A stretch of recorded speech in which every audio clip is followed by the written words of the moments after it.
Yo guys, here I am on another video. This is going to be a little bit different. Uh, I'm busy recovering after the last episode of the Ultimate Arc. This is kind of part of the series, but then again it isn't. It certainly does. Let me cam it down a little bit. There we go. I'm definitely... well, actually it is, but it's going to be an unnumbered one. This is my top Clutch Tames for this series so far. I've done 42 episodes in the Ultimate Arc series, and during that time I've come up with a list of Clutch Tames. These are tames that were really important for the completion. Of course, I used all of the tames, some more than others, but yeah, let's go ahead and get started. Now you see I'm riding a Parasaur. The Parasaur gets honorable mention here because in the early game, especially if you watch my Lost Island and Crystal Island, the initial episodes of those where I was trying to get to the obelisk, the Parasaur was a major player in that. In fact, here on Crystal Isles, the Parasaur was kind of an MVP for getting me to the crystal, to the green ob, which is behind me.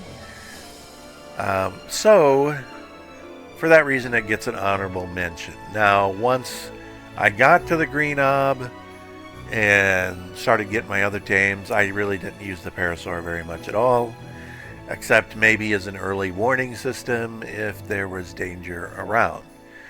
So that's why it's just on an honorable mention. Now, a couple of these other ones might be honorable mentions too, except, well, I'll get into those a little bit. So let's start with number 10. Let me get out of K mode here. And let's start with my number 10, which is the Pteranodon. The Pteranodon, of course, being mine and just about everybody's first flyer. Getting a flyer is a big deal on all of the ARC maps, except for any ARC maps that you can't use a flyer on.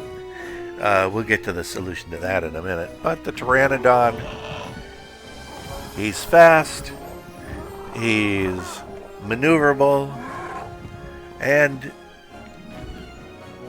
you know, except for the weight and the stamina, which kind of makes him suck, they are indispensable for getting around the map and getting into places that larger flyers can't. Again, once I got some of the ones higher up on the list, the Pteranodon kind of ceased to be much of a tame, but this is a clutch tame. Pretty crucial for making your way around the map, especially in the beginning. Getting started, the Pteranodon is very important. So that is my number 10. Number 9 is this guy right here, the Sarco. Now let me tell you something about him. Once you get one of these guys, alright, my first carnivore, and I just used him today because for some reason my bed at the green ob was still in cooldown mode, so I had to spawn on the bed here at my base, and I had to get to the green ob to get everything that I wanted. So this guy was my go-to, because once you get in the water, there is nothing, and I mean absolutely nothing, that outdoes this guy as far as speed in the water. So for islands like the map, the center, Crystal Isle, Lost Isle, any map that has a lot of water, this guy is going to be a great friend. Probably your first water tame.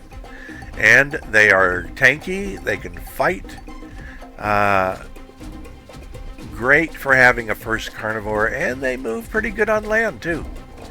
So that is my number 9 Clutch Tame.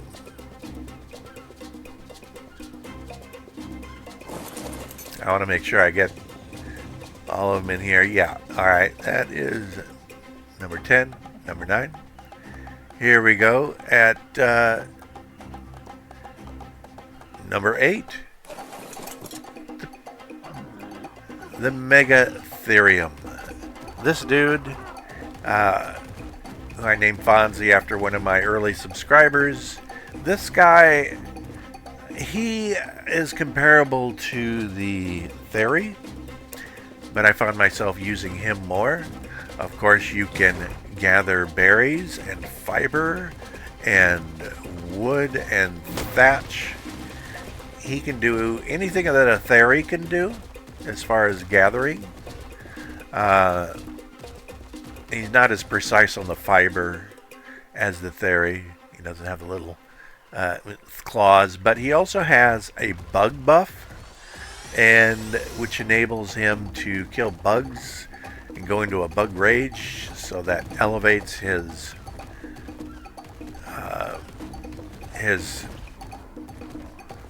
attack. And so the Megatherium, also he's a pretty tanky boy. I don't have a very good saddle, but you can see we got 10,000. We got 24 levels to level up on him. Level 206. I might have put a level or 2 in him so far, but he has a lot more levels that I can put on him. And these guys are excellent for certain boss battles, especially the Broodmother, because of that bug buff. And we may be looking for a partner for Fonzie, right? Very close. But this guy was a clutch tame for a lot of reasons. For getting a lot of my later fiber, and especially the chitin, for making cementing paste.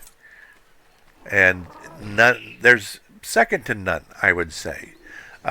In one of my videos, and I may do another video on partner dinos. This guy partners with the frog very nicely. He kills a lot of bugs. He kills everything. And then he doesn't always harvest all the dead bodies because they get scattered around. Use the frog to pick up those and turn them into cementing paste. And so anyway, so that is our 10, 9, 8, 7.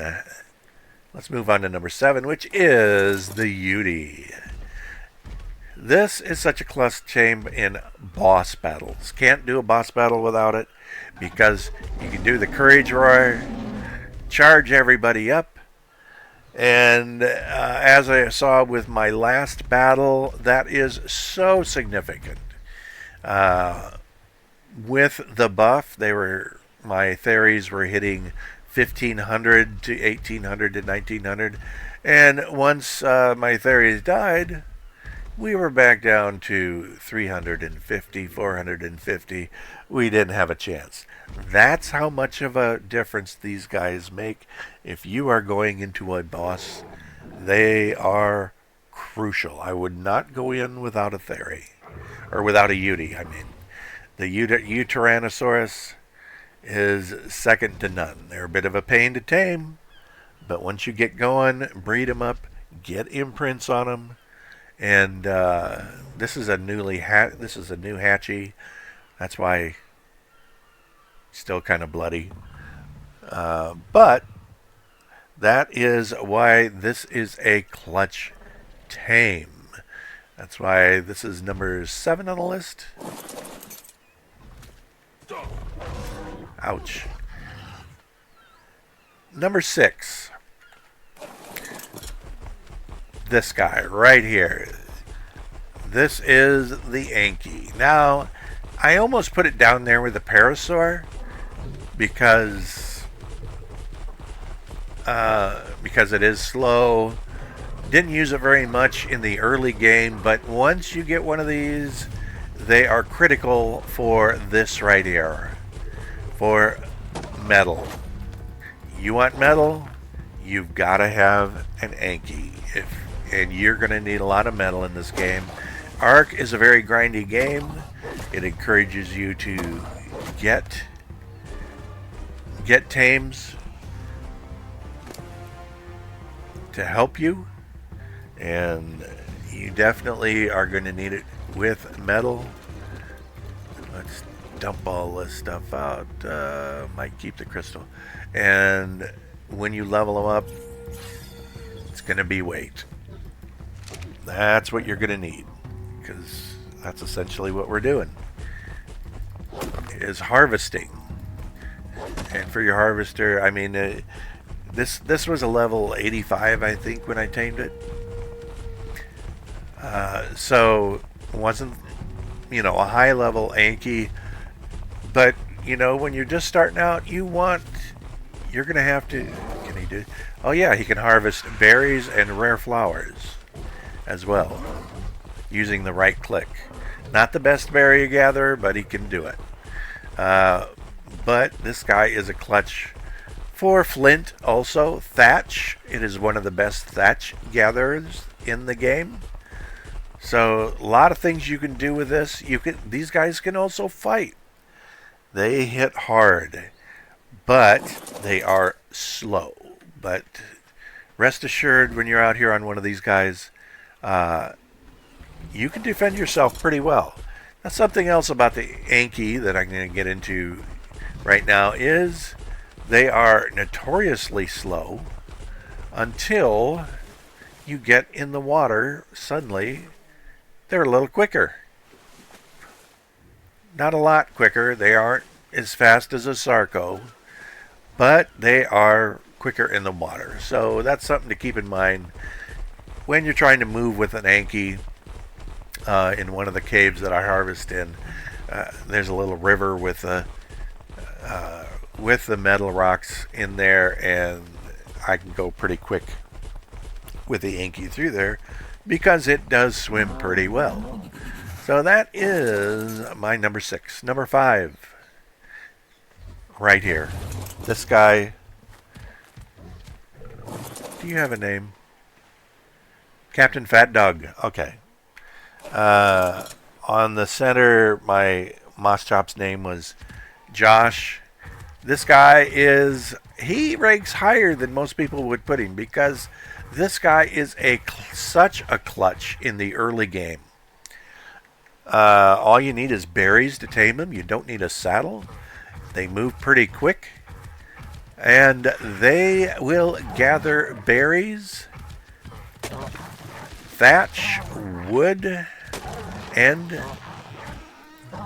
he's not picking up these rare flowers though. But for all the other needs that I used to Megatherium, you can get these in the earliest of days if you can find one that you can tame with a berry. Now, a lot of times they'll ask for things like giant bee honey or cooked prime meat or cooked prime fish meat. Those guys end up becoming, at least in the early game, they become hide for me. But if I get one of the berry tame and I don't have anything else, this guy is a clutch tame. This guy can also take on, he is actually fairly tanky. I haven't put anything into his health, or very little. He's got 2,000 health, which is pretty tanky for for a day 1, hour 1 tame. Now, something else about him, he doesn't swim particularly fast, but he can take on a lot of other creatures that you wouldn't expect. Things like he can take on the Dillos, he can take on raptors. And look how hard he hits. 127. This guy is hitting harder than you would ever expect. And in a minute I'll find out what level this is. Alright, this is a level 85 turtle that I just took out here. Uh, I have taken on alpha raptors with this guy before. That's how hard he hits. Now, as long as you're sitting on him, now if you get a micro raptor or something like that, this guy's going to run away like a little girl. I mean, there is no bravery here with this guy.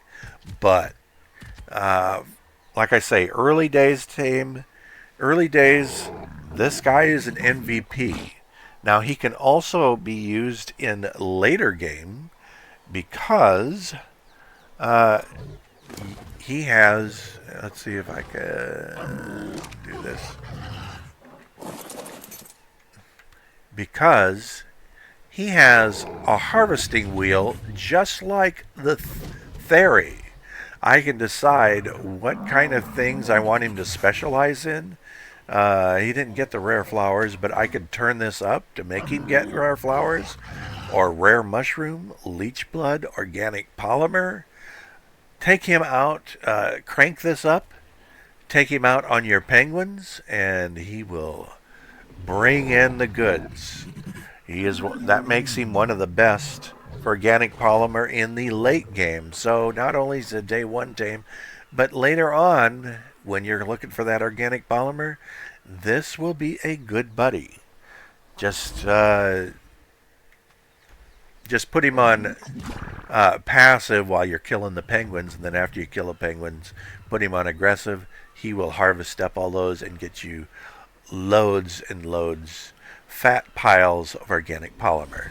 So that's why this guy's number 5 for me, though, is because of the early game stuff, from being able to really help me out getting hide, meat, all that stuff that I needed in the early game, and some of that keratin, things you need in the early game. He will help you get it. All right, so that is my number 5. Number 4. This guy. Teach my crystal wyvern. After you get one of these, you won't really need a pteranodon anymore, except for RG traps and stuff like that, because this guy can pick up anything that can be picked up with a pteranodon or an RG. This guy can pick up too.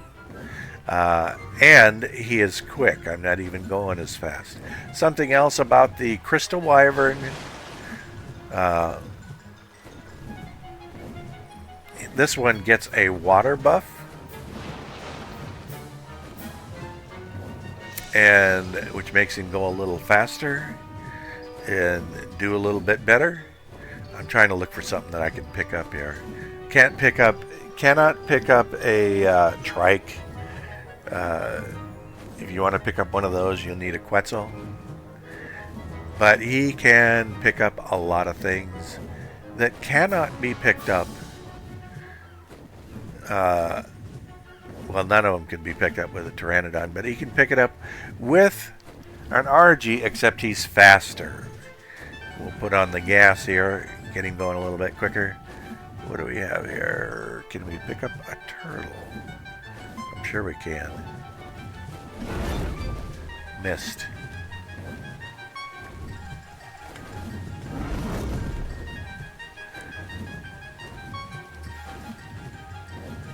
Let's see if I can pick it up. It's a little bit harder to pick up with a wyvern than a turtle, because instead of the right click, you got to hit the C. Well, this is getting really embarrassing. Maybe I can't pick up a turtle.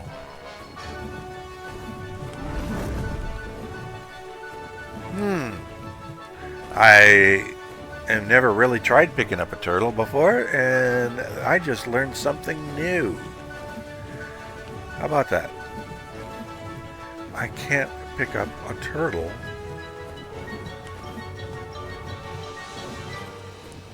with my wyvern. Let me know in the comments if you can pick up one of these guys with an RG. Because I bet you can't. If I can't pick it up with my wyvern, I'm sure not going to be able to pick it up with an RG.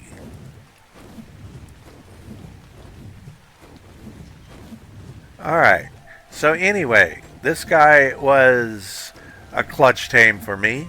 It's a passive tame that you can basically you use a grappling hook to grapple onto its neck, and then you basically fly around with it and feed it regular crystal, just regular crystal. You can get the prime crystal off of other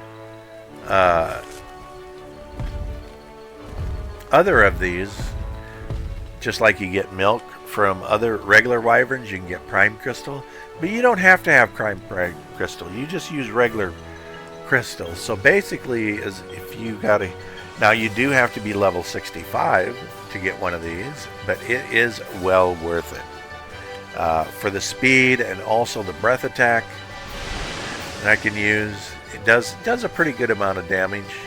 I'm not going to kill anything with it right now, but this guy is definitely a clutch tame and was one of my major tames in this series for getting around all of the maps.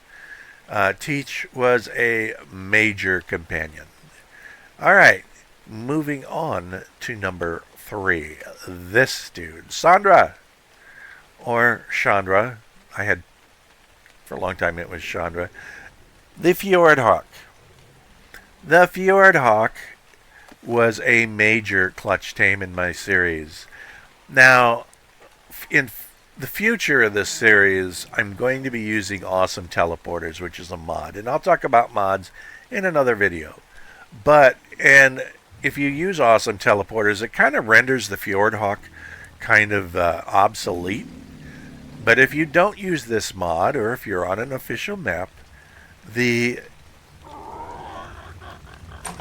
Fjord Hawk is a total clutch tame because you use him like a teleporter. And let's see, we're here. Can I go to the... I can. Alright.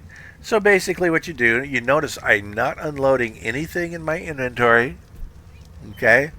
All I do is I have the Fjord Hawk on my shoulder. That's all I need. Alright, and I'm going to travel to the bed here.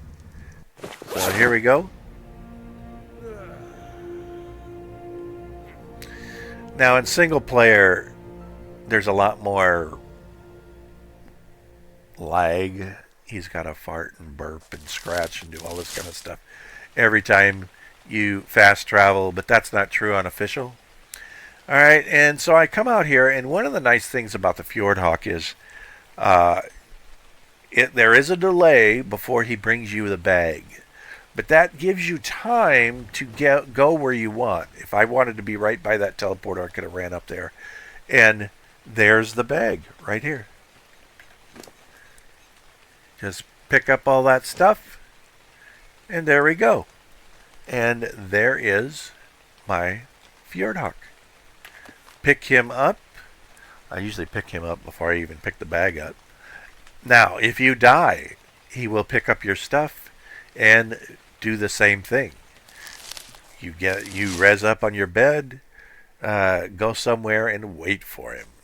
I also use this guy for metal in conjunction with a whip because weight does not seem to matter to him. I can be over encumbered, and my Fjord Hawk has never been over encumbered. So let's say I had a pile of metal here that I'd unloaded for my Anki. I use my whip to put it in my inventory, and automatically I'm encumbered. I can't move anymore. That's why you got to do this close to a bed. Then you just fast travel in the bed. And can we go back? Yes, we can. Okay, we're going to go back to our base. Okay, and let him look at his thing there. All right, drops everything, and I'm gonna sit here by my forge. Okay, if I have an industrial forge, I'll stay here beside that, and I'm waiting for the Fjord Hawk to come. Now I also use S plus. All right, so right here I can get my inventory, and I'm right by the forge. I could just stick it in there like that, and I'm good to go. This guy, and of course, every time I got killed, which did happen, the Fjord Hawk was getting my stuff for me, so I didn't lose all my stuff, which makes the Fjord Hawk such a clutch tame, getting my stuff, rescuing me from death, and being able to teleport around the map, or fast travel. But like I say, once you get the teleport mod, this guy becomes a bit obsolete. So if you get the teleport mod, you really don't have a reason to tame these or to use them. But I have been playing without the teleport mod up until this point. I think I'm going to start using it, and I'll talk about that in another video. But that makes him a clutch tame. Number 2, the Desmodus. This guy changed my game in so many ways, which surprised me. I didn't expect it because I had never really used it a lot when it first came out. I didn't really use the Desmodus. But then when I started caving and I had to go into the Valguero or Fjordur Aberration caves, and I could just fly, oh my god, that was a total game changer. Also, these guys are tanky as heck. They will take out anything. I have taken out Alpha Raptors and Alpha Carnos with my Desmodus before. They are mighty. They are mighty good. So they can take on pretty much about anything that you'll see in a cave. And they will do it well. Also at night, which it's not night now, I can't demonstrate it, but you can look at other videos about the Desmodus. When he goes invisible, being able to go into a cave at night and go invisible and just bypass all the crap, get your artifact or your loot drops and get out. Oh my goodness, there is nothing like it, folks. This guy is number 2. He comes close to number 1. Being a flyer, of course, is a big advantage. He's pretty fast. He has good stamina, good weight, everything that you want in a flyer. Now, he can't pick things up, or at least I don't think he can. I've never tried to pick up anything with this. Is there anything around here to pick up, like a dodo or something? You might be able to pick up a partner with him, but when it comes to fighting, this dude is up there with any other. I will put him against wyverns. I don't know if I'd put him against an alpha wyvern, but he can go up toe to toe with wyverns. That is how strong this dude is. There's nothing. I can't think of anything in the air that will challenge him, and there aren't many things on the ground either. I wouldn't put him up against a Giga. I have taken out Rexes with him before. Gigas are a little bit much for him. I will use him to lure him into a trap or lure a Giga where I want him to go, but he's not a Giga buster. However, my number 1 clutch tame, Manny Man, the Thyla, that dude. Let me put on some clothes, huh? Sorry. There we go. This guy is a Giga killer and will kill any alpha. This is a wild tame. He's not even imprinted, but he did everything that I needed him to do. he is number 1 on my list. He takes down anything. He can challenge a Giga. He can challenge Titanosaurs. You name it, he can kill it. Not only that, he's pretty fast.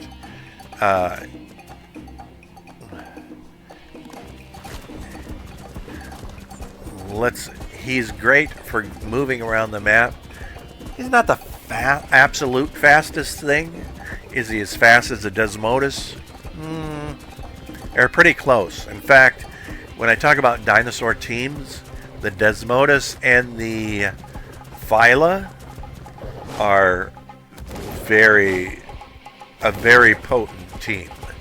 I use these guys out in the swamp.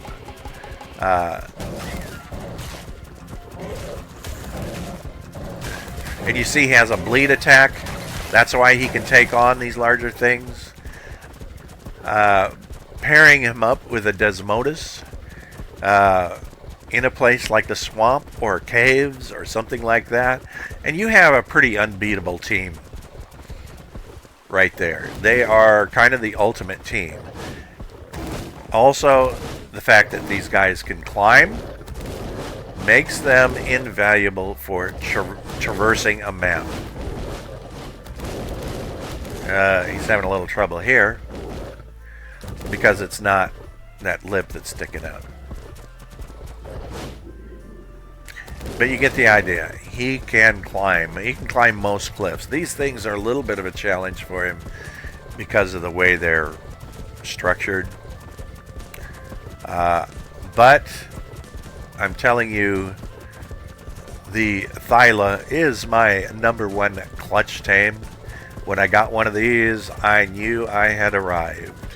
They are a later game tame. You got to have something like an RG. I would recommend having an RG. I did not have an RG. I used my Crystal Wyvern, in fact, to